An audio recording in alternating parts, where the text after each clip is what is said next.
Abalimi bano bagamba nti eziwerera ddala lwenda ezaweebwa Musiga Nsimbi ssaako n'endala eziwerera ddala 3 nga zonna zaamala dda okukekirwa zisobola okuyamba abalimi okulongoosa emirimu gyabwe ko n'okuyiga ennima empya. Bano bawakanyizza ekya Pulezidenti Museveni okugaba ettaka lino era nga basaba gavumenti yejjulire ku kino kubanga kiyinza okutaataaganya ebyobulimi ssaako n'okunoonyereza.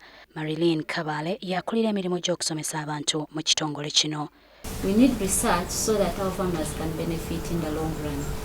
And when such land is given away, that means the researchers that we have will end up leaving the country because they are of lack of motivation.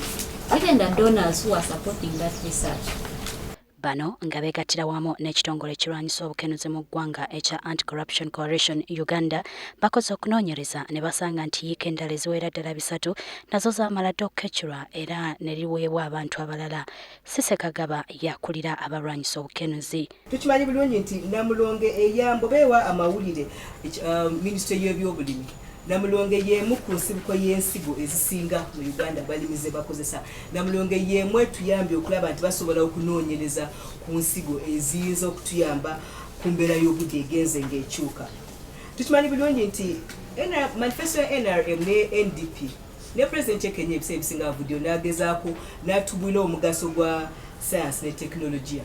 Naye kati ekizibu kiri nti ate bwemba mwagala kutumbula mutindo gwa sayansi ne tekinologiya ate ne mutunda ebyo byalibadde biyamba okutumbula omutindo guno.